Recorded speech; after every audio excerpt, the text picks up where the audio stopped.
Welcome, everybody. Just give us a few seconds while we connect to our Facebook Live.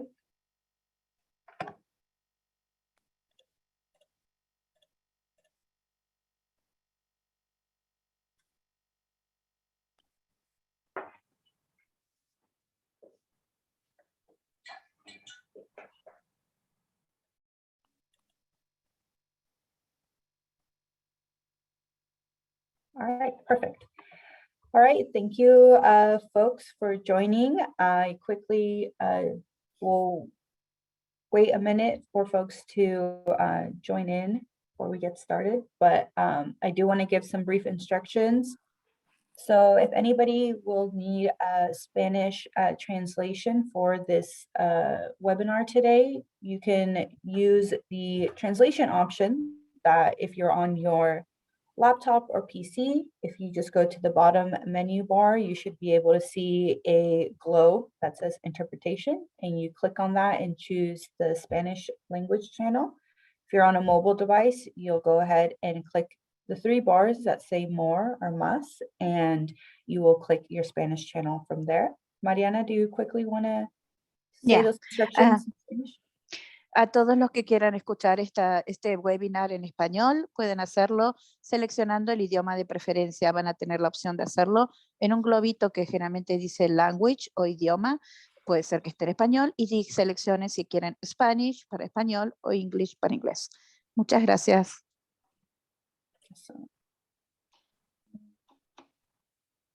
I'll go ahead and start you, Mariana.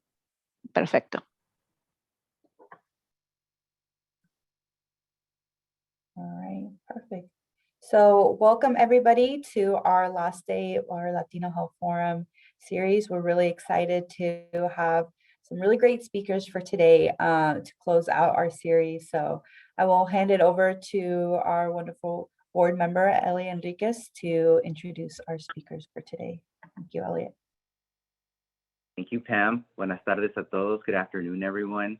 It's a pleasure to be here with you today. Once again, it's our last day. Congrats. We made it, and we're ending with an excellent presentation. But before we get started, I'd like to thank all of our sponsors who actually made this event happen this year. So I'd like to thank Kaiser Permanente, Sutter Health, the St. Joseph Health and Santa Rosa Memorial, the Santa Rosa Medical Residency, the Community Foundation of Sonoma County, the Sonoma County Department of Human Services, First Spot, Sonoma County, and I also want to thank our amazing board of directors, Pam and Handri, and the rest of the team who made this happen. It wasn't an easy planning event, but here we are. We made it happen once again. We're going strong, and we hope to continue that. And also a big thank you to Dr. Enrique Gonzalez Mendez for his tireless effort and dedication to the Latino Health Forum. We would not be here if it were not for him. So thank you so much, Doctor, por todo su entrega y su dedicación a este programa. I hope I'm not talking too fast, and hopefully they're doing well. If you guys see me a little bummed out today, I actually am. It was a tough loss for the Giants last night, so kind of dealing with that this morning. I know, long night, but here we are. But at least it is Friday. So today we're actually going to be talking about mental health, and the name of this workshop is Access to Mental Health, and that is where it begins. So I'm going to introduce two of our speakers that we have today from Humanidad. The first is the Executive Director, Nubia Padilla, and then we're going to hear from Valerie Pacheco. She's their amazing Associate Professional Clinical Counselor. So they prepared a wonderful presentation for us. They're going to lead us through their presentation. We're going to end with some questions and answers, and then we're going to pass the mic on over to Dr. Enrique Gonzalez Mendez, who is going to present some awards. So having said that, I'm actually going to start off with Nubia Padilla and her bio. So Nubia Padilla is the Executive Director of Humanidad. She graduated with a degree in Psychology, Organization, and Development at Sonoma State University. And she also has a BS in Industrial Engineering from the National University in Colombia. For the last 19 years, she has been working with community service programs, community engagement, and education programs in Sonoma County. Her work has included community service programs for diverse populations in different capacities, including programs for persons with disabilities, statewide programs, family and children programs, and educational programs. She worked with organizations such as the California Institute on Human Services for Sonoma State University, Becoming Independent, Community Action Partnership of Sonoma County, and the North Bay Regional Center, among others. Nubia is bilingual and bicultural, and she has been using these skills to work with programs, projects, and initiatives that serve the Latinx community. Nubia emigrated from Colombia to Sonoma County more than 20 years ago, where she still lives with her husband and their 2 children. And the next stop, who's actually, she's not with us quite yet, but she'll be joining us shortly, is Valerie Pacheco. Valerie is an associate professional clinical counselor, and she was born and raised in Los Angeles, California. Probably a Dodgers fan, I know she probably is. Ms. Pacheco received her BA in psychology and Spanish and has an MA in counseling with an emphasis in community mental health from Loyola Marymount University. Ms. Pacheco continues to embody her alma mater's mission of the education of the whole person, service of faith, and the promotion of justice by assisting the Latinx community. Ms. Pacheco has worked with children, adolescents, adults, couples, and families in a variety of settings, including schools, community-based organizations, and private practice. Since coming to Sonoma County, Ms. Pacheco continues to work in various settings by providing support to bilingual and monolingual families and individuals through Sonoma County Behavioral Health, Child Protective Services, and Redwood Children's Clinics. Ms. Pacheco is now part of the Humanidad family and is pursuing more training in trauma from focused work. So everyone, here's our panelists. I'll hand the mic on over. Bienvenida, Nubia. Bienvenida, Valerie. Welcome to the team. The mic is all yours. Thank you very much for that introduction. Today, as Elliot just said, we are going to talk about mental health.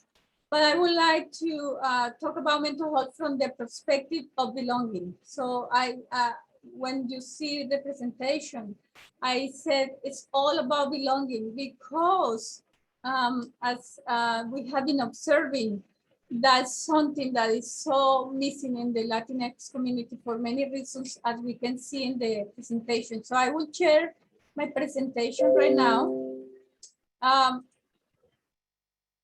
And I want to check, can you hear me well before I continue? Okay, so I will start my presentation to, here we go. So I call this, it's all about belonging. And I will explain why. And the relationship between belonging and mental health. So belonging, I want to give a definition before we do anything because we need to be in the same page in regard to this.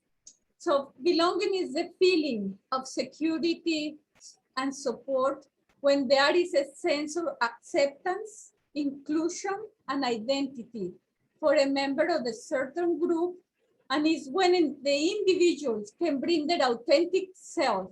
And I love this definition, it's from the Cornell University, because who doesn't want to feel like that? Who doesn't want that they have security, that they are included, that they can be themselves, they can be whatever they are, and they will be accepted. So that feeling of acceptance is sometimes so elusive to us. And I want to also highlight, I'm sorry, here we go. I want to highlight this. I saw this from Mayo Clinic and I said exactly what I want to say here. We cannot separate the importance of the sense of belonging from the physical and mental health. The social ties that accompany the sense of belonging are protective factors helping to manage stress.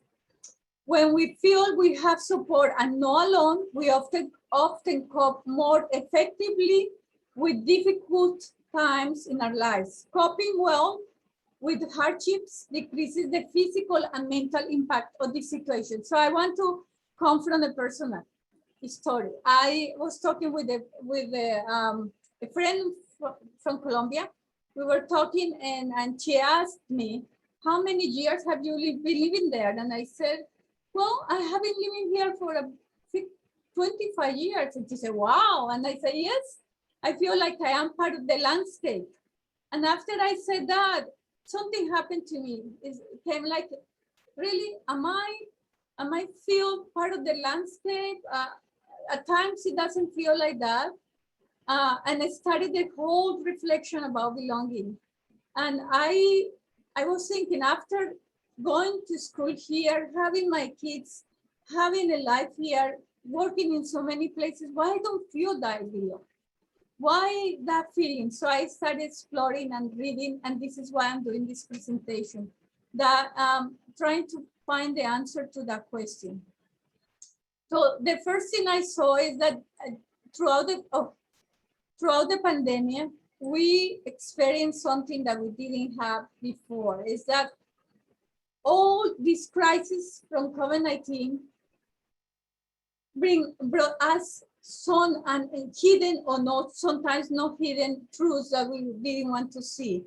We saw that the impact of the races, healthcare access, economic insecurity, new schooling challenges, among other things, make even more important that we address the lack of sense of belonging, of the way we can work and the way to get there. So as you can see in the statistics, and this is not new to you because I know you have seen many times this, but it's important to understand why this is happening and how this affects the mental health of the persons in general.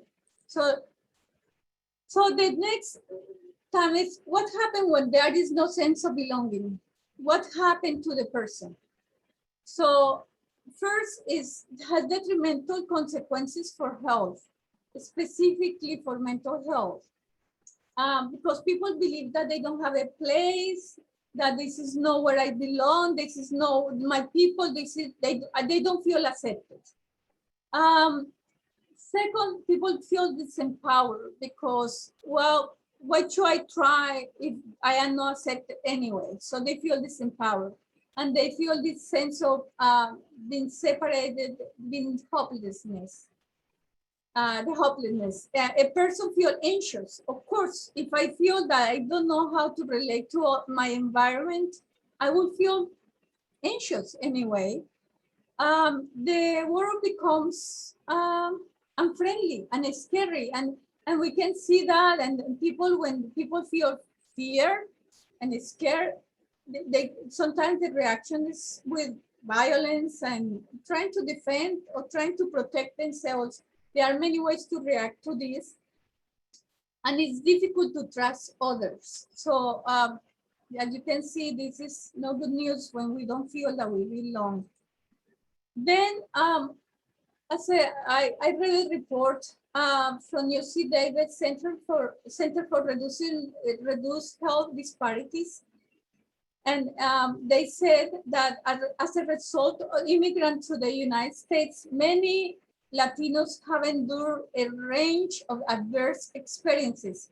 For instance, poor housing, abuse, trauma, stigma, and discrimination that when left unaddressed and unresolved can lead to mental health problems.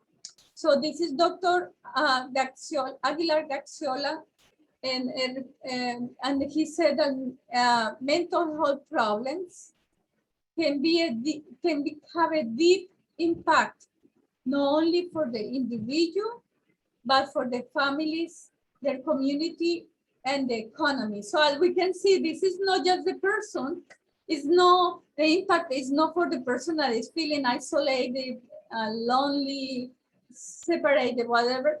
It's for the whole community, and the economic impact is huge because somebody won't go to work, or somebody this dropped from work because they cannot hold a job because the anxiety and all these feelings that arise when you don't feel that your life has a meaning. So what are the barriers to experience a belonging?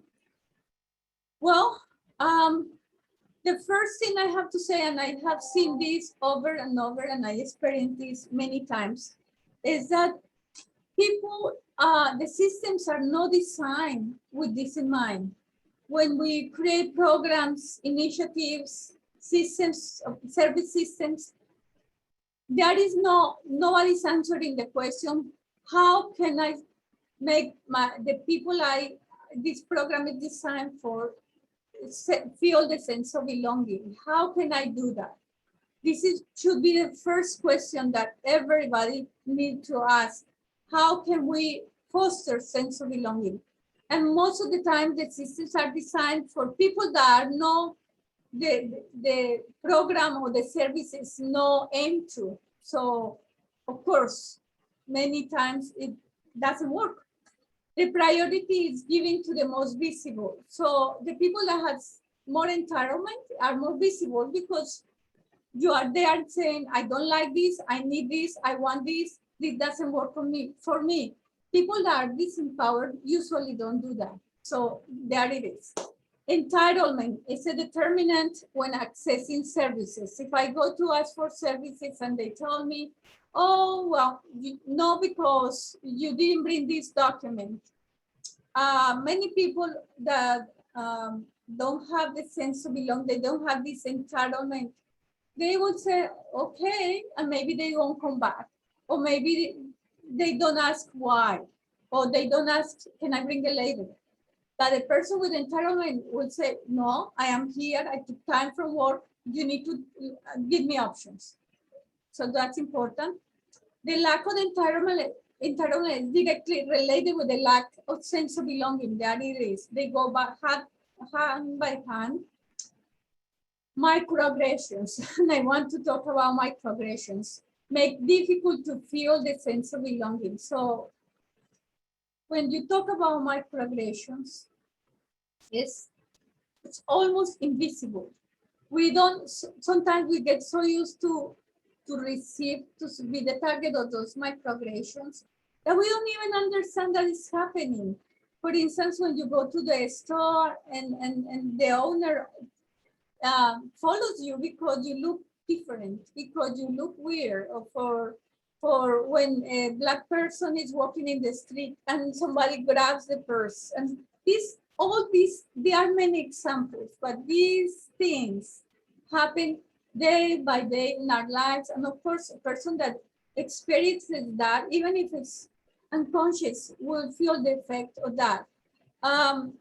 Workers are not trained on diversity issues and don't practice cultural humility. And I want to talk about cultural humility. Workers don't need to know everything about other culture. They don't need to know how the culture addresses problems or whatever it is. But they need to be trained to ask questions, to understand that they don't know. And for the same reason, when they provide a service, they can say, how would you like this? Oh, this okay with you? Is there a better way for you to do this? That many workers are not trained to do that. Hiring and employment practices are not established with an intentional understanding of diversity, inclusion, and belonging. And I want to give you an example. And I have seen this fair share of this in my life. They want a bilingual person. So you go, you have the qualifications, you have the whatever they asked in experience, and you have the attitude, and you go there. And as soon as they hear that you have an accent, that discourages them from the bilingual piece. And they prefer to hire a person that maybe knows some Spanish or some English, but they are not fluent, but they look like the image they have in their heads.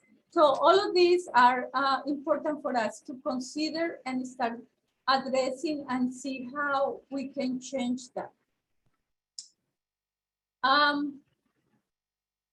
Eric Salomon, the chief of marketing and the chief marketing officer in residence at Blackbird Global and former executive of Google, said that in order to achieve a sense of belonging, it's important to lay the groundwork by creating an atmosphere of compassion and acceptance. I really focus hard, he said, almost every time I led a team on starting off with the idea that you can teach people how to be compassionate to each other and that you can talk about psychological safety.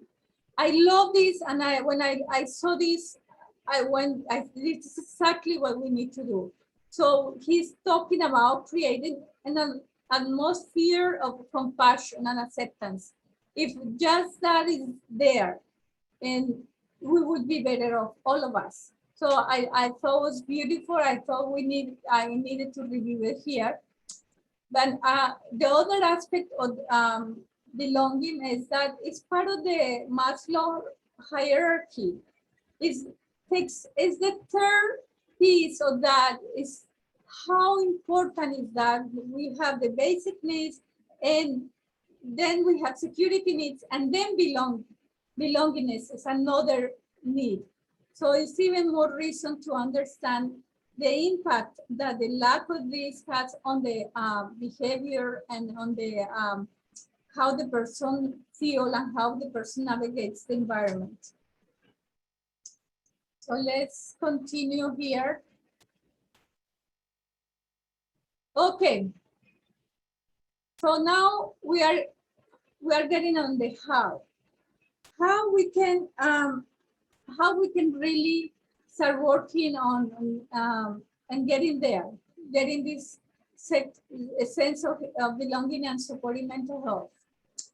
So this sounds beautiful. I know it's not easy to do it, but it's important to know that it's possible. So government and CBOs and private institutions need to design services and programs with the collaboration and feedback of diverse communities, which at times is very difficult. It's not enough simply to include people at the table, which we see that many times they invite you to be in the board of this or that, but it's important to give them the voice and to clear any barrier for that person to really participate and have a presence there. Create intentional connections, bringing people together that enrich each other's perspectives. That's very important. And so people understand others and they are understood, and that's when you foster the sense of belonging. Provide continuous diversity, inclusion, and belonging training. This is so important for organizations. Sometimes in the diversity training is so far from what it should be in such a way that we really understand our impact on other people, but sometimes it's short in the sense that, oh, we have people from different ethnicities here, and that's diversity, and it's much more than that. Help persons, employees to practice cultural humility, and I talked about that before, and foster interactions and services that really build trust. And if that trust is not there, is detrimental, and sometimes the outcome is not positive. So, oops, I'm sorry, I went way far. Let me get back. So how we can, we are here. So some ideas to consider to achieve the sense of belonging. And this is just a very personal ideas how we can get there as, for an individual. Recognize that you are entitled to many things that you think you are not, or that it's only for other people. So when I remember working with parents and school sites, and when I asked the parents, so what is your child going to do after high school? I don't know, because college is not for them. So when we send those messages to the child and we keep talking about that, and this is repeated over and over, of course, they will, they won't do it because they think this is not for them. Learn to recognize microaggressions and speak up. So my best advice for all of us, especially when you are an immigrant, is to educate yourself and understand what is going on and how to respond to a microaggression. For instance, somebody said to you, oh,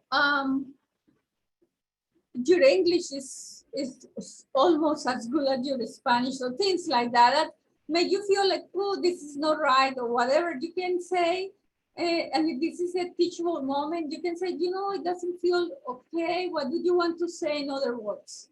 Oh, I feel that this is not the right way to ask me, or whatever. But speaking up, not only that helps the person to understand that maybe they are saying things in such a way that is not right, but also help you to gain this sense of entitlement, the belonging. It's a way to start working in that direction. Build self-esteem, recognize that you have many things to offer, and this is a job that nobody can do for you. Self-esteem is something that you can do it for yourself. Prioritize healing yourself. Recognize that we all have trauma and other issues, and we need to heal ourselves. And then culture is healing. Have refuge in your culture, in your teens, so you can feel that you are in the right place, or that there are people like you. So some thoughts about belonging. Belonging is multifaceted, and it's important to respect the complexity of your feelings about spaces in which you feel you do or you don't belong. When you have a different and conflicted identities, be patient and gentle with yourself. This is important because it's not like I will do 1, 2, 3 and I feel that I belong. It's a process, a very personal process. And that sense of belonging is crucial for good physical and mental health. If you struggle with loneliness or sense of not fitting, talk to your doctor or mental health professional. They can help you to identify the root of your feelings and provide strategies for achieving belonging. So I don't know how I'm doing with time. I think I am okay. I will keep going. So, and I want these 2 next slides just to focus on immigrants, because when we talk about belongingness, it's not just talking about one community in general. All of us, kids at school, feel that lack of sense of belonging, or persons from different communities, LGBTQ, feel that too because they don't feel accepted. The systems are not designed to welcome them, so on and so forth. But from my perspective, I want to talk about the immigrant community, how the lack of sense of belonging affects us. And the barriers, we know them, is discrimination. It's some people are even told go back to your country. Language difficulties, I can testify about that. Lower access to healthcare. If I have a job that is paid by hour or it's just at times, of course, I don't have a way to get a stable health provider. And coping with these challenges is what I was saying before. It can lead to mental health programs, huge mental health programs, if we don't address those on time. So the immigrant community challenges to belong. What can we do about that? So we need to start working to make sure that the programs and the even the religious institutions increase social participation and engage people in different ways, so they strengthen the community where they are and they feel the sense of belonging and improve mental health. They need to support positive encounters. And now when I said it's positive encounters, when we are going to talk about services, that the person go there and feel that they receive the treatment and the services that they were looking forward to have. So we are talking about relational communities. When I know the people I serve, I know how to approach them. If I don't know, I will ask. All of this develops a very positive sense of community. This is a hard one. Confront structural challenges rooted in power through policy change. So this sounds like a full mouth of things, but in other words, we need to advocate for different systems that really addresses the diversity in the community. So we need to work on that, to be aware of that, to speak out and say, this doesn't work for this community, or this doesn't work for me, for different reasons. And also come out with potential ideas for solutions. Bring attention to shared characteristics to support development of the community. So sometimes we talk about how the people there and these people here and racism and all these things. And I think they will be beautiful if we just find commonalities and we focus our attention on that and build from there. So even if we are addressing the most difficult topic, if we address it from that perspective, it will be a different thing. So these are some ideas, and I am sure that there are many more things that we can do, but this is a good start for us to be able to focus on that. So I want to end here. I have some resources I can share with all of you, and you can see, but this is beautiful to me because it explains what we need to do. Diversity is having a seat at the table. Inclusion is having a voice, and belonging is having the voice too. It's having that voice be heard. This to me is not just the right thing to do, but it's beautiful and it's possible. So let's, I want to go through these resources very quickly, and then I will pass it on Valerie. She's waiting for me to stop talking. So resources, I went to Cornell University and they have beautiful resources. We have the Access to Equity and Belonging Community from PLWG, SciNet, Belonging Project at Stanford University. They are doing a huge research. And there is a poster here, maybe, you can share this later. And NAMI has a beautiful piece about immigrant communities and how belonging affects them. And Harvard Review has ideas on how to create a culture of belonging. So I will stop here, and Valerie, it's all yours. Let me stop sharing.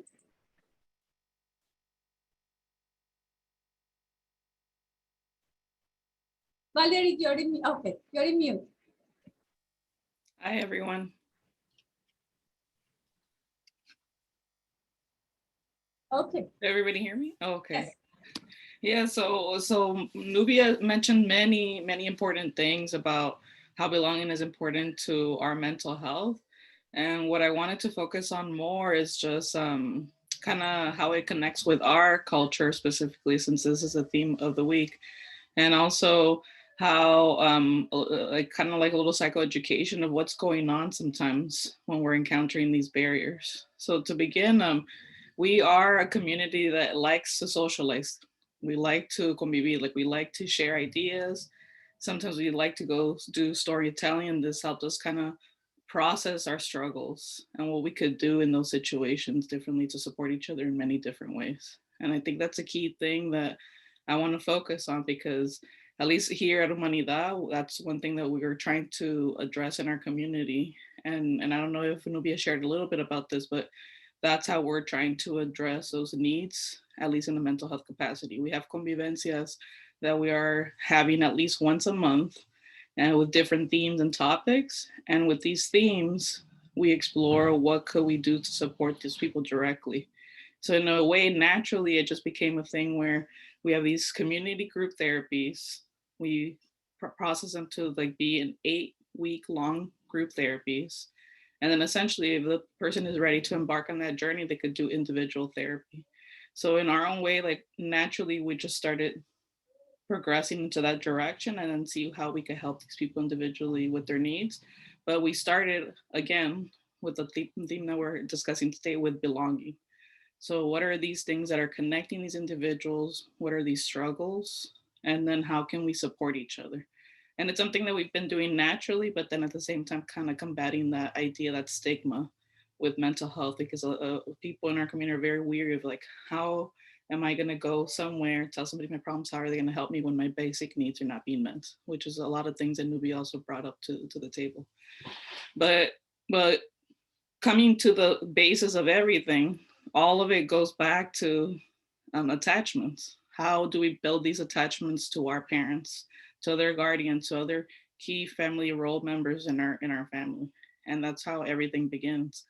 And essentially, with that being said, it's like based on those connections, whether they're secure, anxious, disorganized, or even a little bit avoidant, depending on those microaggressions or those sayings, dichos that we would hear in our family, how would this affect our perspective? How this would affect how we have an outlook in life, how we attend to those barriers, those challenges along the way. Or better yet, it's like maybe we are going to be the key person to change those cycles, and basically pause or stop completely those generational traumas and see what we could do differently to address those needs. So with that being said, it's like a lot of things at play, and Nubia has mentioned this, it's like physically, mentally, there's things at play. So we notice that people who tend to get diagnosed with depression, anxiety, even have high suicidality, struggle with this. And it goes back to, how do I see myself? How do I make these connections? Am I worthy? Am I loved? Essentially, what are these insecurities that are coming up in our minds?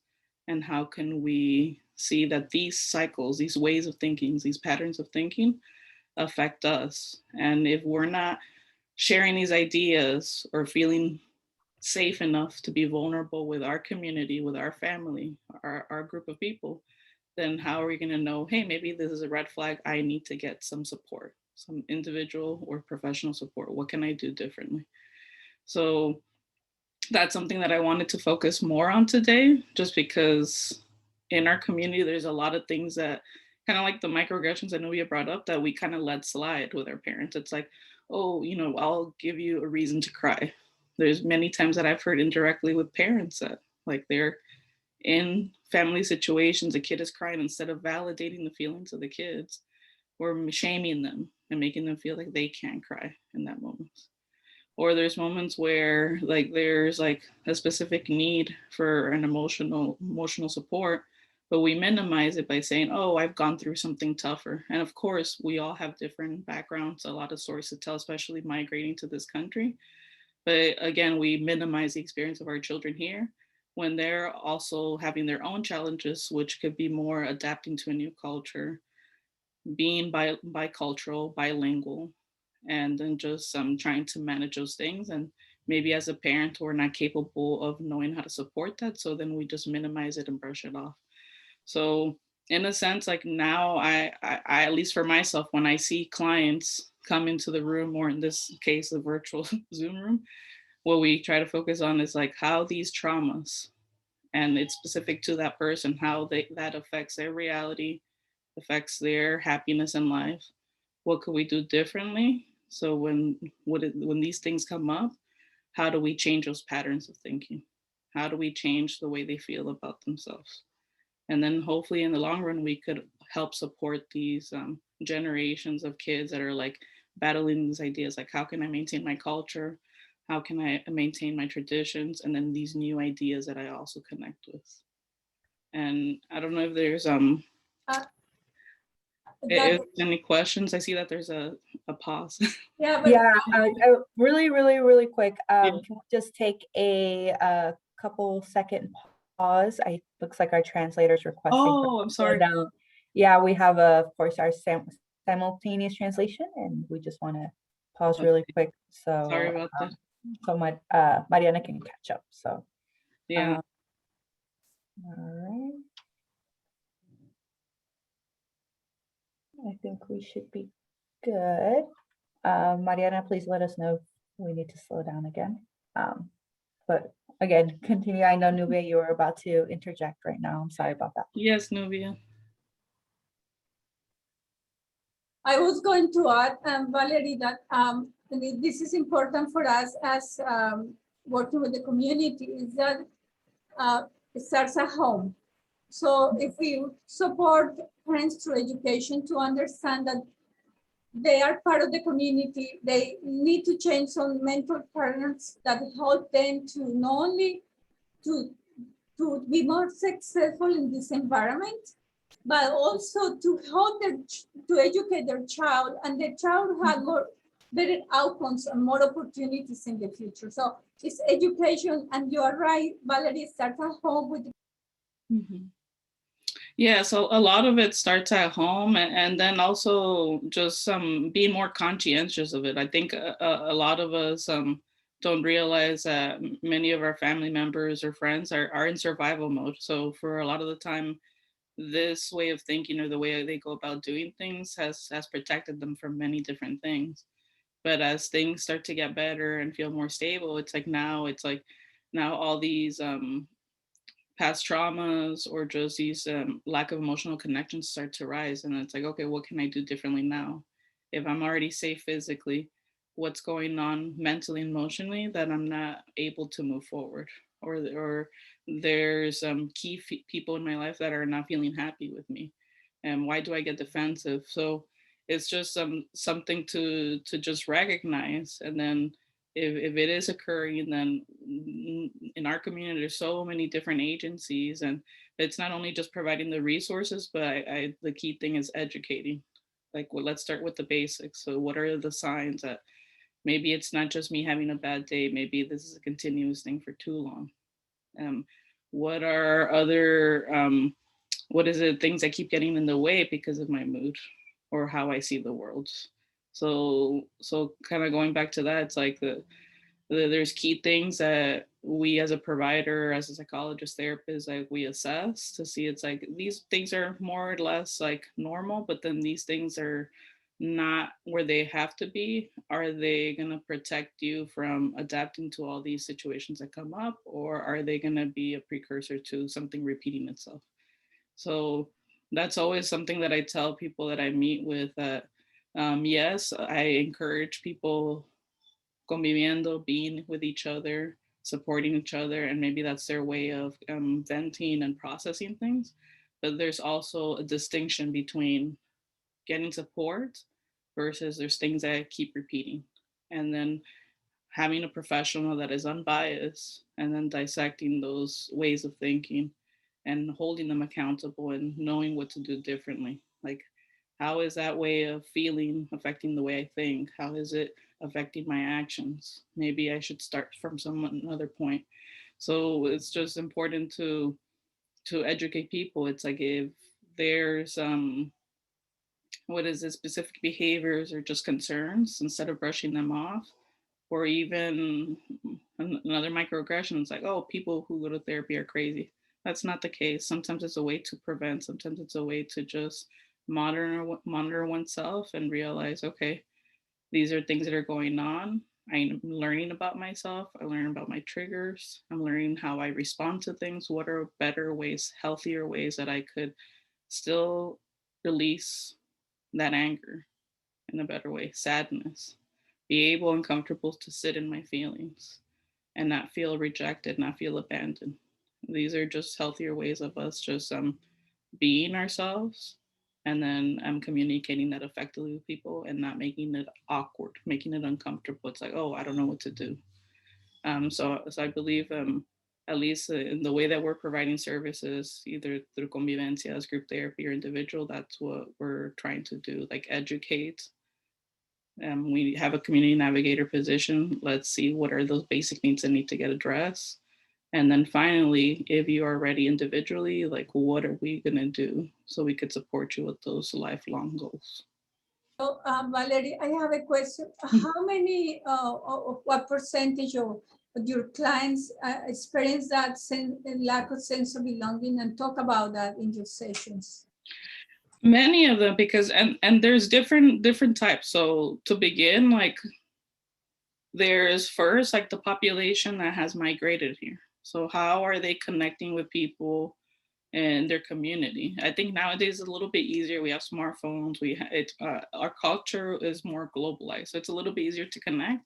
But then that doesn't mean that just because there's people who are from the same country as you, same pueblo, same area, that you're gonna automatically have a connection, right?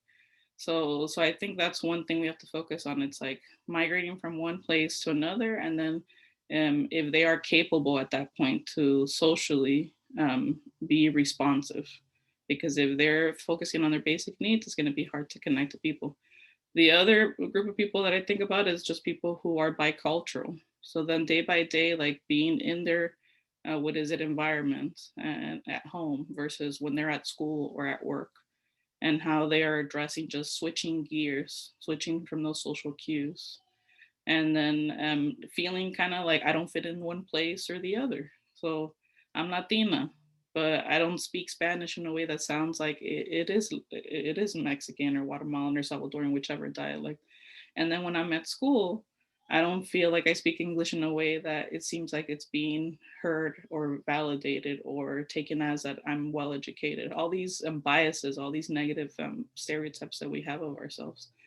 And then in addition to that, it's like maybe different layers. If you are carrying this with you that you're from a different country, different culture, if you're from the LGBT community, if you're a woman. So there's different layers to this. But what I'm seeing nowadays is that because of these changes, these differences, that there's more support groups to address those things. So in being different, it's like we're recognizing how can we connect you to groups that have similar values, similar interests, so you don't feel alone in this process. But that's a key thing, figuring out like where do you think you belong, and then connecting to those resources. One other thing that I would like to finalize the presentation is to address the system approach. We need to have enough to do an intentional work and system level to change this. So when I talk about system level, is that we need to involve people, decision makers, people that really affect and big scale of the community. And for them to understand what we are talking about here. We are talking about systems that don't work for everyone, communities that don't access those services because they don't feel that they are for them. We are talking about even budget-wise, how this is distributed. We are talking about access to mental health services. 52% of our clients don't have insurance. And from those that have insurance, only 14% is covered by covers mental health. So giving you these statistics help you to understand the gaps in the whole environment, micro and macro environment. So any final thoughts, Valerie? Yeah, I would like to add to that, because I feel like that's been in the forefront a lot, especially with the pandemic, realizing that there's a lot of resources that are not being offered to certain communities. So like you said, like people don't have access to Medi-Cal. So what's a way that we could better address that? If it means that connecting more with politicians or lobbyists and seeing if there's more funding for groups of people who are not able to get something that is just basically the emergency fund or minimum. And also just the flexibility of services being offered. I think with the pandemic, although it was a very rough start, realizing that Zoom is sometimes a best way to do that delivery. Although, you know, with some people there was lack of Wi-Fi or maybe data plans that prevented like consistent connection. But now I realize that there's more people who have access to therapy, are able to connect with therapists from anywhere.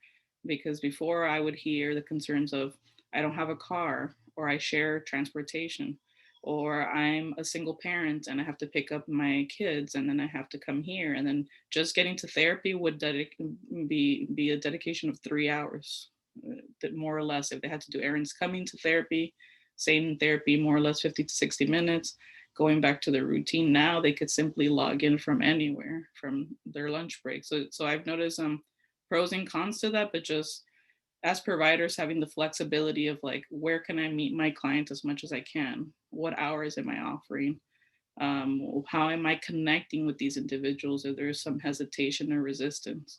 Especially if there are people who are being mandated, if it's through CPS or if it's court mandated, just being able to, like I said, like educating the person, meeting them where they're at, knowing the importance of their culture, how to connect with them. And then from that point, then you could help them feel more belonging to the community or connected to the community. So one more thing that I would like to add to this conversation is that it will be just by organizations and any CVOs, schools, whatever place that interacts with the public. If we answer one question, is how my services and whatever I am providing here fosters the sense of belonging. How, or when we design a program, so the question to answer is how my program fosters the sense of belonging, how my service is fostering the sense of belonging. And not just for the immigrant community, but for different communities, how I am focusing my efforts on customize when I need it and so on and so forth. This is so important because as we have to do an individual work around belonging, there is a whole system that needs to also work and fostering that sense of belonging. So I invite you, everyone, to start thinking about that. Even programs, when you offer a presentation, is how can I this accessible and how can I actually work so people here feel that I am, this is for them too. And I think you muted yourself at the end there, Nubia. So I think we are at the end of our presentation, and I would love to hear questions and comments, anything that you have for us. yeah, so folks, please, if you have any questions, you can use the Q&A feature at the bottom of your screen and submit a question. You can also use the raise hand feature and we can try to ask a live question. And then alternatively, we've now opened up the chat per Nubia's request. So if folks want to use that, you can. Looks like we have somebody who wants to ask a quick question. And I'm going to turn it over to them really quick. Carmen? Hola, buenos días. Buenos días. Hola, buenos días, Carmen. Buenas tardes. Oh. Observando lo que hablan, pienso que cómo tenemos que trabajar como promotores de salud para tener más respaldo con las personas, como ustedes lo dicen, no sentirse incluidas les atrofia prácticamente la vida para continuar, para salir adelante, para ver otras cosas en su futuro a veces. Entonces, ¿cómo uno como promotora de salud puede dar un paso más con ellos? Porque a veces, por lo mismo, ellos a veces no tienen mucha confianza. A veces sí se da, pero a veces no. Entonces, esa es la cuestión con la gente más difícil. ¿Cómo poder avanzar con ellos para darles más apoyo? Porque a veces, pues, como les digo, depende de la situación, pero aún así, tener una herramienta más extra como promotores de salud, ¿cómo podemos avanzar en eso? Gracias. This is a good question, and I don't know to answer in Spanish and English. How can I do it? If you can actually answer it in English, and then Carmen, if you're using Spanish translation, you can use, you can switch back. Si estás usando el canal de español para oír su respuesta de Nubia, te puedes cambiar al canal de español ahorita. Okay, so I want to address that because actually I have experience working with parents in the community. The first thing I want to say is that we need to meet them where they are. We don't need to change anything about what they are and what they are, how they behave. What we need to learn is first to identify what are the issues, but second, ask good questions. And this is powerful. When you ask the question, what do you think like that? What can you do to change that? What steps do you need to get there? What have worked in the past?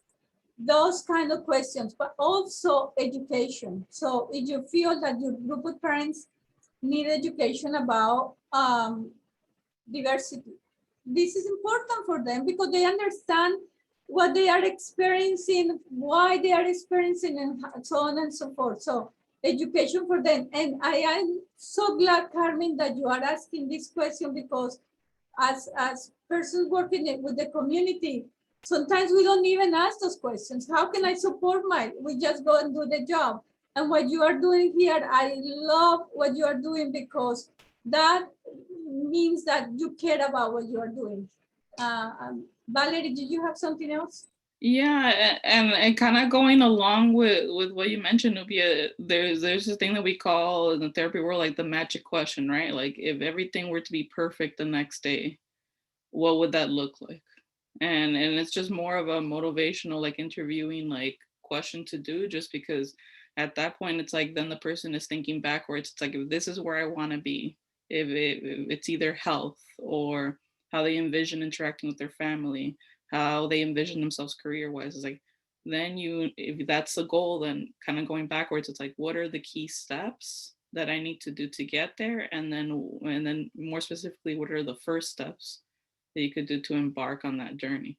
So that's always one thing that I ask a lot of clients when they're caught up in solutions and then barriers and then just feeling stuck. It's like, where do you want to be at? What's going to make you happy, essentially? Because then that starts the process of kind of thinking outside of the box of, well, how can I attend to those needs?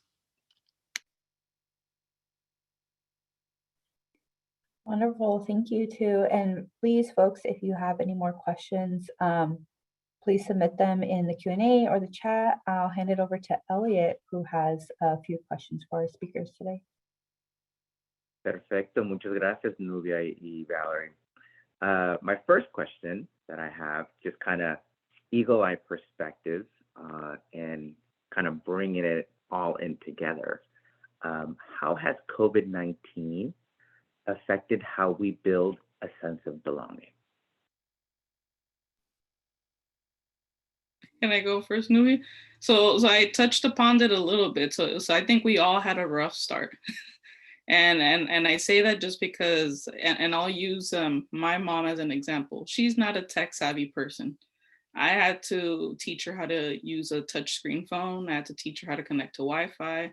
I had to teach her basically how to use these tools to interact with people now. She was a very very in-person, interactive, socializing, but then now she's isolated. What does she do now? So that's one thing that I noticed with the start of the pandemic, that we had to step outside of the role of therapist or teacher or whatever it may be in that case and be like, we need to teach each other how to use these tools, how to access these tools, so then we could start providing these services. So it was a learning curve for sure. So that's what we noticed, at least in the starting phases. We know that because we do convivencias, we also had that learning curve too of how are we going to provide these services online, and how we're going to people to get here on a timely manner, do the best we can to be creative. So I know what we would do with my coworker, she would play music or videos, depending on what theme we were presenting during those times. So then that kind of created the same sense of belonging, or just kind of like that start when you're attending a party of like, we're celebrating, we're connecting right now, and let's replicate that as much. So I think also creativity was a key thing, and making people feel like connected. I know with my clients, the same thing too. I had to be creative how I did certain interventions as a therapist. How can I engage with them, normalize what's going on? I'm not just a therapist, I'm also a human being. I'm a daughter, I'm a mother. So it's like, I feel with you too. Like, we're all going through this. That's how I could support them in normalizing it, and sharing that appropriately, of course, that we're all going through this together, and how can we support each other moving forward. And I don't know if Nubia, if you have more to add too. Yeah, that's a question that is so there. That is good that you ask. It's COVID-19 and the stay-at-home order and all of that affected all of us, but especially if we talk about our culture and the Latinx culture, we are so used to be together, touch each other, say all of these, share food and all of that. So this connectedness that somehow is an important factor for our mental health in our culture, in every culture, but especially for us, it was lost. So that sense of connectedness that affected so many people. Depression went to the roof, Valerie, that we know that. Even suicide, those thoughts came, and we were like, what can we do? So that all of those things hinders the possibility of having that sense of connectedness, of belonging, community, and all of that. So it was another stressor to the already existing situation that doesn't help for to foster that sense of belonging. Thank you. I think Dr. Enriquez, you have a question too? Yes. My question is, how do you have a strategy to deal with support groups? Because support groups don't exist in Mexico. Maybe now, but I mean, for new immigrants, that's something that, at least, even include myself, when I participated in a support group as a resident, I thought, God, this is another Hollywood thing. And at the end, it was amazingly helpful.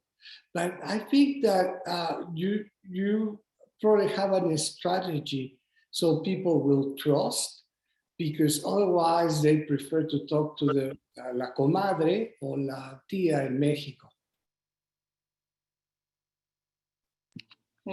Well, and I think that's where, like I mentioned earlier, like everything's a little bit more globalized. I think social media helped us a lot. We were marketing ourselves a lot through there. We also have different ties with the community. And so if we had a flyer, then we would also share with those agencies, and vice versa. If they had resources to share, then we would support each other in sharing those resources. But the other key thing too is just people who would come to our therapy sessions would share amongst their family members and friends. It's like, hey, I'm talking to a therapist and they told me that there's a community group therapy coming up this month about this topic, or there's a group therapy of 8 weeks that's coming up. So in a way, indirectly, there's still that word of mouth that we usually have in our community, but it was through social media. It was through our website. It was through just people just like mentioning earlier, like becoming more comfortable with going on the websites and connecting to all these support groups that are virtual or digital, so they could access that information. So that's what I've noticed is different. So So I know there's a lot of jokes about like, oh, Zoom meetings and everything, but essentially now it's like Zoom has made it easier for people to access stuff. And now it's like becoming more of a hybrid thing that people go to work, but they're noticing it's like we're being more productive when we have these meetings instead of scheduling a meeting out. It takes a month to schedule a meeting. Now we could schedule a meeting within a week and connect with people. So the pros and cons essentially of providing these alternatives of in-person or virtually. And I want to add something about support groups. I know it's a Hollywood joke, I just said, or something like that. That's what we, Humanidad has Convivencia, because Convivencia is much more than a support group. It's a way, it's support, but with the infusion of the cultural elements, so the music, the food, and the fact that the therapies are bilingual by culture, and we talk about issues that are very present day by day, and then we go down to the emotional well-being. So, and that way, it's not a threatening experience. It's a way for them to understand, oh, there are another people that feels like me right now, and I can look for help. It's okay. That's why we do it that way. We have two types: the community, they come and it's a large group, and then they decided to go deeper, they go to the convivencia group. That thinking exactly on that just support groups by itself, it won't work, because we need to help people to feel in community, and by doing the cultural, infusing that with cultural elements and with other things that are familiar to them, they feel more safe, and at long term they will access help. They will look for help, and they will continue with mental health.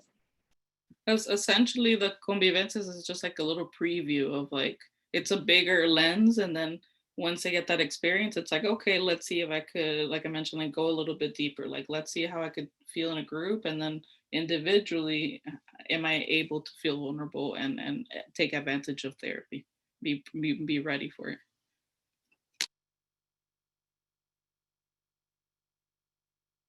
Can I ask one more question? All right, really important one too, and this is especially for our audience. Can you please describe some of the key resources or services that Humanidad has to offer toward our targeted or that benefit the Latinx youth? Okay. So I start, Valerio, I can start. So we have, as I mentioned before, we have Convivencia, which is it's still a therapeutic environment, but in the community with cultural elements. We have also the community navigation that supports the person to not only once they are here with basic needs and all this, but supports the family to understand what the person is going through. And we are working right now with food, and we have something that is called La Ventanita. And this is specific to the indigenous communities that sometimes they don't even speak Spanish. They have some dialects. And so we have that service. We have individual therapy, sliding scale. As we said, we provide services. So most of our clients don't have insurance. So I am missing any. We have the community webinars that we do every month. We just had one yesterday. And then after the community webinar, we have a resource clinic where many agencies come and present about the services that they have. And we end with the convivencia around the same topic. So we have that. Am I forgetting anything, Valerie? No, you're covering everything. Well, in addition to individual therapy, we also have couples therapy, family work. So there's all these other ways that we support essentially the family. So it's not just individual, but I just want to like highlight Nubia's work, because all this, like when I started, essentially, and this was back in 2020, we just were doing convivencias, but we had a rough start 2020, and then now we have all these services. So the community navigator is fairly recent. It just started maybe like around this time last year, Nubia. that we were searching for that support. So what I noticed is that she made it a point to, it's like, what are the needs? She would consult with a therapist. What are the key issues that keep coming up? And what can we do to address those factors? So then they are ready to be in therapy. So that's why for me, like, I think that's a key thing for all the agencies to recognize if they don't have that system in place, kind of like a triage. It's like, this is a bigger picture.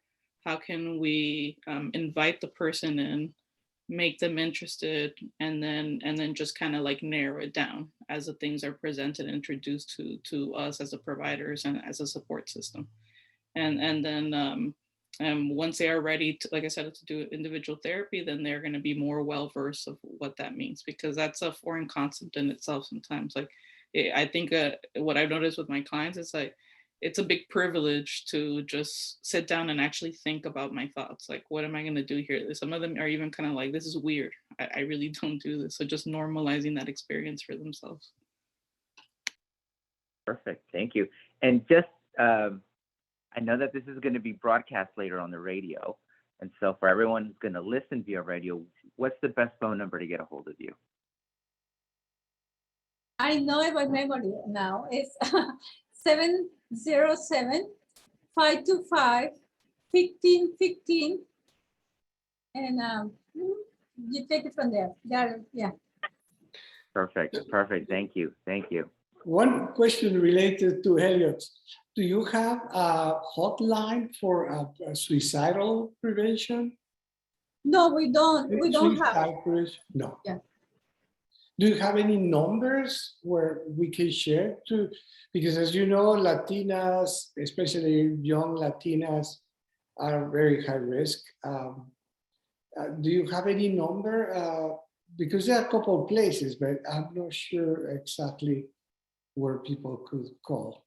I don't know the numbers right off the top of my head, but I know specifically I work with the Family Justice Center, but it's more focused on sexual abuse or just some victim clients. But I know they have a hotline, and then based on what the needs are reporting for that set client, they have a similar system too, where they could connect them to an intake coordinator. But there's so many agencies out there that have specific niches, either if it's youth or children. In this case with YWCA, then it's what is it, that hotline for a DV, but then it also incorporates sexual abuse. And what is it, like, I think at this point it's like I believe Nubia attends these meetings when we meet with all these alliances, so then we could put together a list of all these people. But yeah, that's one thing that we don't have, and I see that Yes. somebody actually put the exact number for the suicide prevention line. We have this here. What I want to say is that it's important for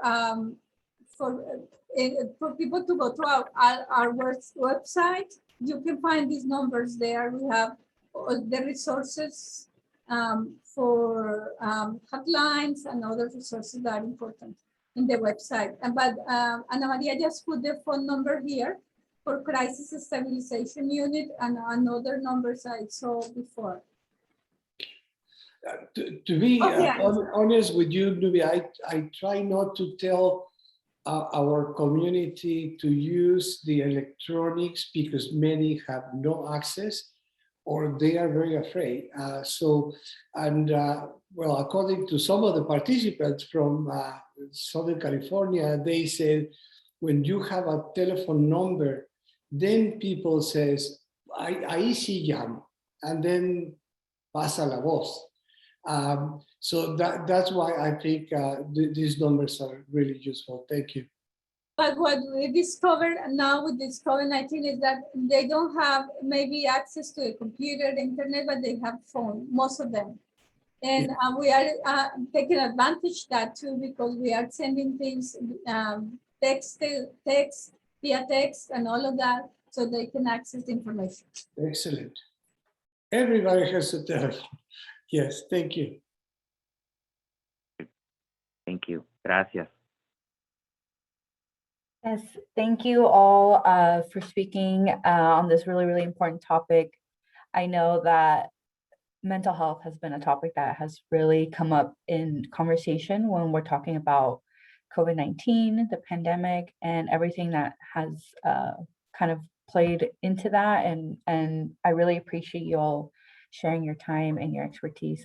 I do want to just mention that we will be closing up the Q&A for right now, but of course, Nubia and Valerie did share the phone number to Humanidad, so please, if you want to call them and just get in contact with them if you want further information, that would be great.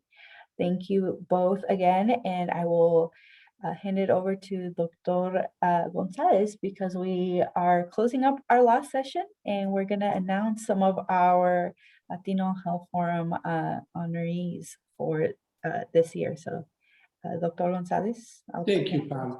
And thank you very much for the work that you've been doing in Humanidad. We need it so much, especially because, yes, immigrants are so isolated. The way you put it, Nubia, the field of belonging, even for people that we've been here for decades, sometimes is not there. It's having resources like yours are very helpful. Thank you, thank you. Well, this is the last talk from the workshop from this year, but we have some awards that we give as a consensus with the board of the Latino Health Forum. We started doing this 5 or 6 years ago, and these awards are basically for people that we see working in the community for a long time and doing things that are so important to help our community that often are so isolated, are so needy, and they have no ways to, no resources. I'm seeing with my patients, sometimes it's like, your problem is not a health disease, your problem is a social problem. This award is trying basically to have a recognition to for 5 or 6 people every year. And we usually do it to people that have been longer in the community, but there are some that are too young to be too long in the community. So, some people really appreciate it. I remember George Ortiz, one of the icons of Sonoma County. He got awards from everywhere, including the president of some time ago. And when we gave him the award from Latino Health Forum, he called me and says, "You know, Enrique, this is so much for me because it means so much to share with my family because they can see that I'm still working even at my age." That really makes me think, oh, well, it makes some sense. So we're going to start. I'm sorry if we don't have all the bio, we don't describe all the activities that our awardees been doing because we couldn't. But we will start with Griselda Correa. Is the Communication and Community Engagement Manager at Santa Rosa Community Health. She was taking a lead role in the community engagement and health equity with the Latinx community for Santa Rosa Community Health Centers. This role has expanded during the COVID-19 pandemic when she and Dr. Jenny Fish established the COVID Health Equity Group and brought together Latinx community-based organizations and individuals to design and provide innovative outreach and vaccination services for our local Latinx community. This leadership and collaboration has led to establishment of a partnership between community health centers and community-based organizations to develop a greater capacity and coordination of community health workers across organization and community members. So thank you very much for, Griselda been doing many things. I know she was a student in LCL and she was very active there. She's very young, but all her life seems to be very active with the community. So thank you very much, Griselda. And you want to say a couple of things? You're welcome. Some of our D says, I'm fine. So and not all of them are here today, but please, Griselda. Yeah, no, thank you, Dr. Gonzalez. Muchas gracias. It is definitely an honor to receive this, and I am very humbled by it because I know that this is a community effort. It's not just one person, y como usted dijo, right? We all do it together. It's not, you know, one person at the forefront of anything, but it's really, we are in community and working towards a greater community and how we see it unfolding. So thank you so much. Thank you. I'm sorry, I switched, and Elliot's supposed to be talking another bit because she's present. This is knowing here. Griselda, felicidades, Griselda. It's an honor to work with you, and congrats. You well deserved. Yeah. So as el doctor acaba de decir, we had a little mix up here. So felicidades to Griselda, and now we're going to move on to the next awardee, and that is one of our presenters today, so Nubia Padilla. And I'm going to go ahead, just because it's so impressive, I'm going to read her bio again so that everyone has it and knows it very well and can be very impressed by all of her hard work and dedication that she's had to our community over the past 20 years.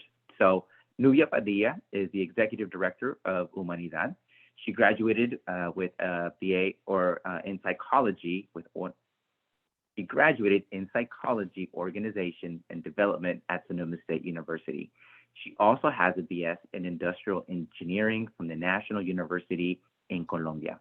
For the last 19 years, she has been working with community service programs, community engagement, and education programs in Sonoma County.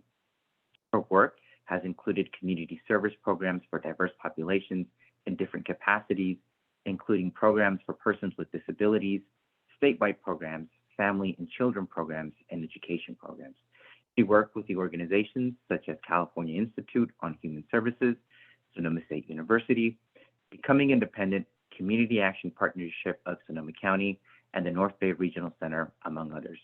Nubia is bilingual and bicultural, and she has been using these skills to work with programs, projects, and initiatives that serve the Latinx community. Nubia immigrated from Colombia to Sonoma County more than 20 years ago, where she still lives with her husband and her 2 children. So once again, Nubia, muchas felicidades, a well-earned award. Thank you so much for all of your hard work and dedication to our community. I know that these past almost 2 years have not been easy, but you have definitely made an impact, and you definitely changed a lot of lives in Sonoma County. So thank you once again, y felicidades. Thank you all of you. Thank you, Latino Health Forum, and all the work that you do really to support the Latinx community. I think we need all the help that we can get, and together we can get there. So there's a lot of more work to do, and we can do it. So thank you very much for this award, and I feel humbled to be here. Thank you. Gracias por todo, Nubia. So now I'm going to talk about someone that probably is not here because I'm sure is working. That's Dr. Douglas Jimenez. Douglas Jimenez, I met him when he applied for our residency a couple decades ago, and he was selected because his curriculum and his previous engagement with the different community groups and services, wherever he lived. Douglas is, besides being an amazing doctor, and been involved in training hundreds of family doctors, many of them that are working in our clinics, and in Kaiser and Soder and St. Joseph's, fortunately for our county. Oh, Douglas is here. Oh, great. Okay, I hope he can eventually talk a couple of things to us. When Douglas finished his residency, he hesitated, I remember, to move to another place to do a fellowship in obstetrics. Fortunately, he remains, and he is one of, he has helped so many patients, but especially Latino mothers. It's really a pleasure that I was a part of the group that helped him to develop these abilities. Now he's one of the champions for procedures. And of course, in our clinics, we don't charge basically for those things. And doing obstetrics and teaching. So he's an asset, and I'm so happy that he remained here with his beautiful family. Douglas, gracias por todo. Would you like to say a couple things? Only to say muchas gracias, Dr. Gonzalez, for, right back at you. You're obviously a role model to everybody who's on this call and generations of physicians here in Santa Rosa and aquí en el Condado. It's just really just been an honor and a pleasure for me for these 20 plus years to be here in the community, serving the community, and looking forward to another 20 years at least, I hope, trying to keep up with you. Okay. But muchas gracias a todos. Gracias. Thank you for your amazing work. Then I'm going to present someone else. I'm so glad that Douglas could make it. This always, doctors are unreliable because they're always, patient is the priority. So they might stop everything to be with the patient. But that's our profession. Rafael Vasquez is our next awardee. I hope he is on, but he might not. Rafael is a very controversial person in our county, and because he says what he thinks, and he fights especially for undocumented immigrants, and especially for undocumented students at UAC. So Rafael is a coordinator of the EOPS outreach programs in Santa Rosa Junior College, and he's a teacher. The EOPS stands for Extended Opportunity Program and Services, and is a state and college funded program designed to assist students with economic, linguistic, and educational challenge, enroll and succeed in higher education. He's part of the teaching for humanities at the United States all students that are welcome and enroll this class, and this section will have extra support for the Lanzamiento Initiative. I'm not familiar with it. That is designed to support academic achievement among Latinx and first-generation college students. The students who enroll in Lanzamiento sections have dedicated resources available to them, including academic counseling, peer tutoring, success coaching, library support, mental health services, financial and workshops. So he been doing all these things. I work with him because every time was a disaster in Sonoma County, starting in 2017, when I went to KBBF, that was the only radio in Spanish that was able to broadcast. Even Napa was not broadcasting. He was there.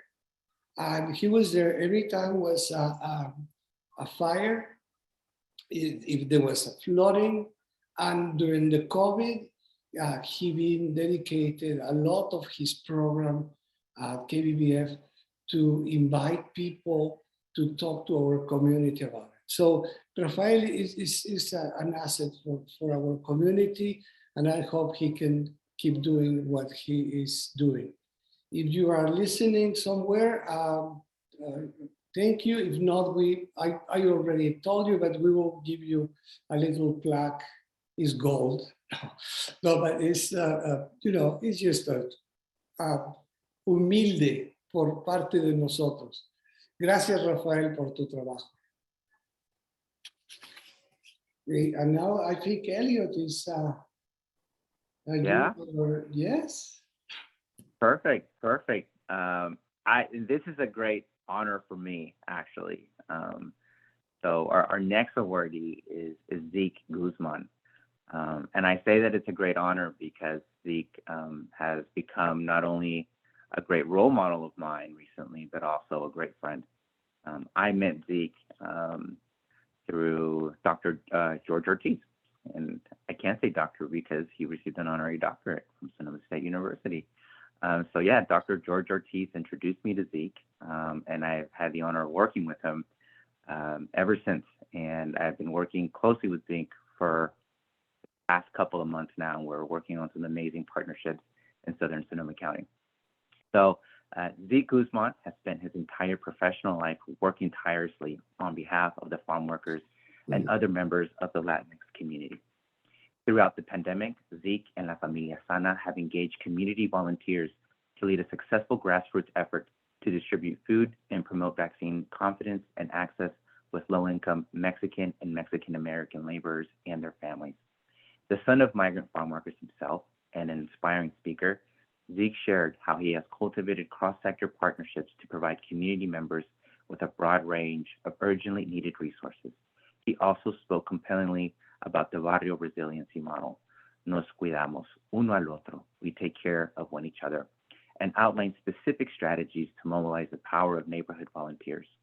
In particular, Zeke has emphasized the importance of responding to COVID-19 as one of many intersecting crises, which includes poverty, unemployment, food insecurity, houselessness, and, most importantly, from people of marginalized communities that face these issues on a day-to-day basis.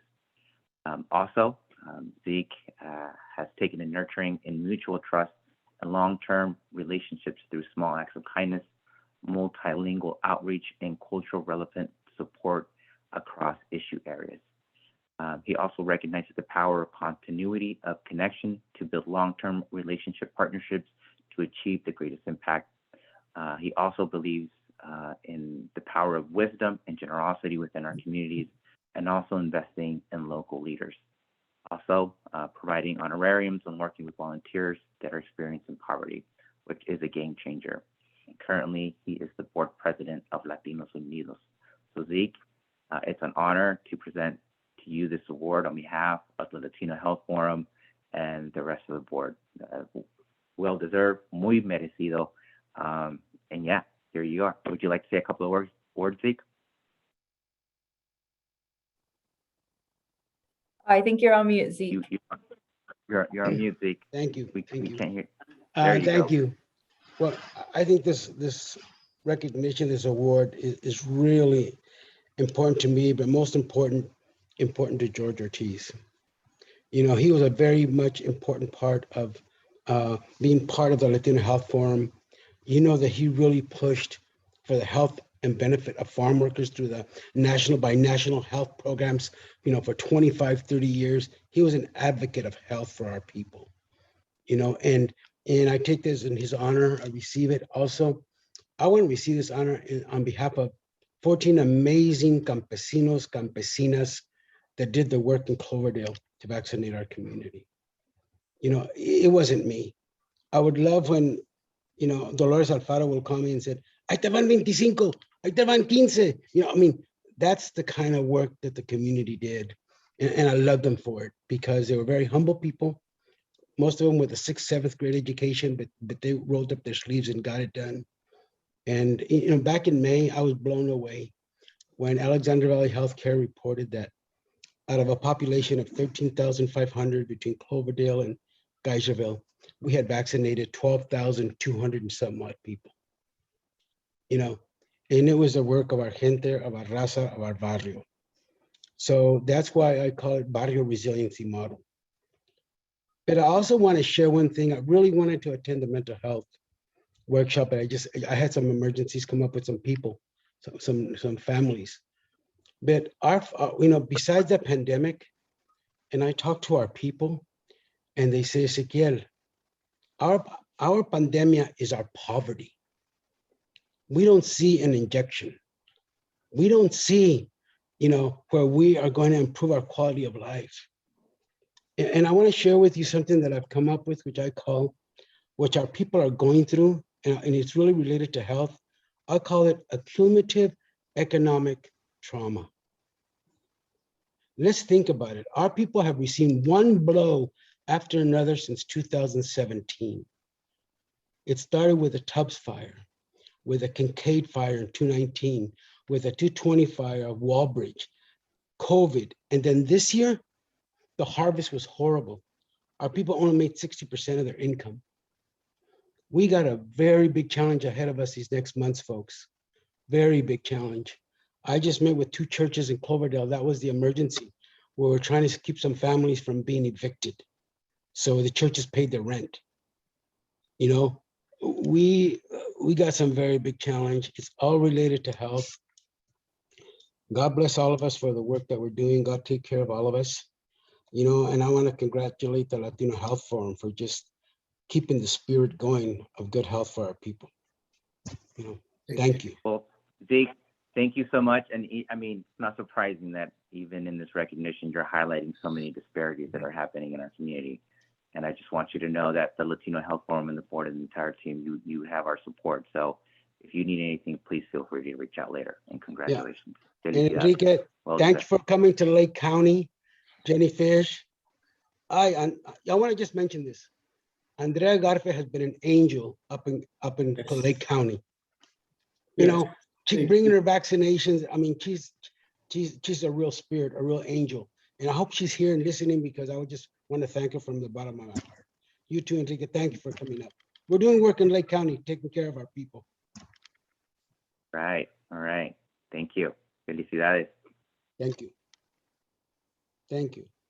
So the last awardee is Corazon. Yes. Yeah. So we have the, thank you again, Zeke. Thank you for sharing a few words. I do want to mention we are going to now award Corazon Hillsburg. So a little bit different than what we've been doing. I know we've been on an individual basis, but we just feel like our board specifically feels like the organization as a whole has just been doing some really great work. And of course, we've mentioned some folks who've been doing the work since the 90s, the 2000s here in the community. But it's always great to recognize the folks who've been doing the work as of more recent, right? And who've been really building those strong connections a little bit more recently. So Corazon, has been doing this work since 2010, a little bit more recent than some of the organizations that have been around. And we really just want to honor the great advocacy work that they do. They do work with families and, just really embracing and celebrating diversity. Just an example of a few other programs is, the first generation college counseling program that they have that does really, really great work with the underserved Hillsburg High School students, and just making sure that they have the one-on-one support to navigate college and the whole application process, which is very, very difficult. The moms to moms prenatal education that they have as well is really a big program that they have, designed to really help prepare these first-time mothers with, bringing the community together and just really helping them navigate that new transition in their lives. And of course, their comité, which a lot of people have probably worked with, just their committee of really engaged and active Hillsburg residents that meet on a regular basis to discuss a lot of the issues that have been affecting the Hillsburg Latino community. So, and you know, just a plethora of work that they have been doing. So thank you, Corazon Hillsburg. And I think that will wrap up our awards for now. All our awardees, you'll be getting your very nice plaque coming in the mail very soon. So keep an eye out for that. I'll be in communication with you. But yeah, thank you to everybody who joined our webinar for today. Thank you, Nubia, and thank you, Valerie, and Ana Maria, who's on the call, for helping coordinate this. And then, of course, the whole series, right? Thank you to everybody. Thank you to our sponsors.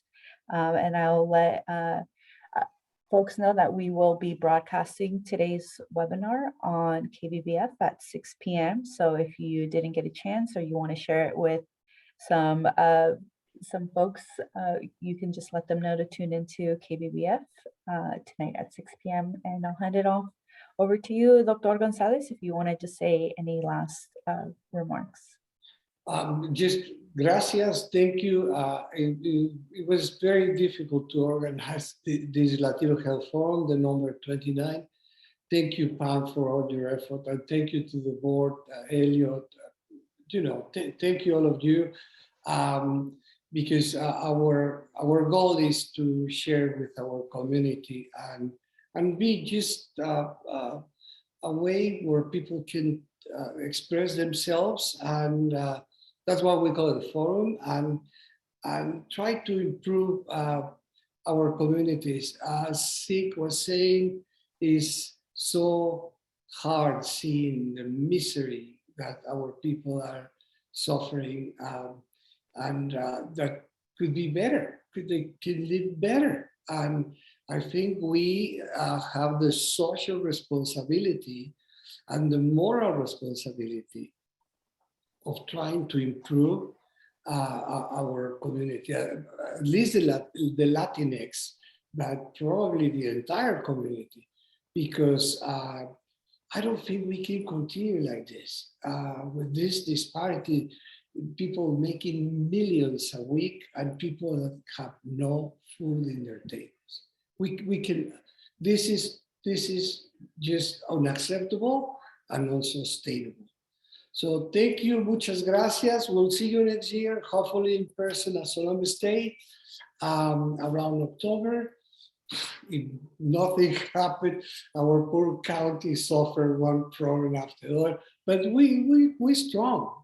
We are strong, and we are la raza de bronce. So for some reason, they call us la raza de bronce. Gracias. Bye.